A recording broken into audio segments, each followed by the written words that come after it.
Lazerli shlipovka rostdan ishlaydimi? Ekranga yaqinroq o'tiring, men sizga bugun haqiqatni aytaman. Lazerli shlipovka haqida mijozlarimda kuzatganlarimdan va o'qiganlarimdan kelib chiqib, shaxsiy obyektiv fikrimni aytaman. Lazerli shlipovka dermatologiya va kosmetologiyadagi eng zo'r proseduralardan biri hisoblanadi, lekin ba'zi odamlar umuman natija olmaydi yoki yuzi yana ham yomon ahvolga tushib qoladi. Bunda har 10 ta holatdan bittasida haqiqatda kosmetolog yoki dermatologning xatosi bilan yuzi yomon ahvolga tushib qolgan bo'lishi mumkin, lekin qolgan 9 ta holatda mijozni o'zini bee'tiborligi yoki o'zboshimchaligi o'zini boshiga yetadi.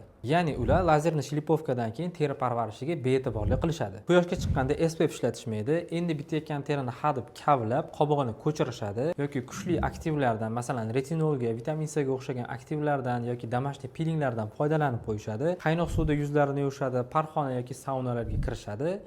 Undan ham yomoni lazerli shlipovkadan mo'jiza kutishadi.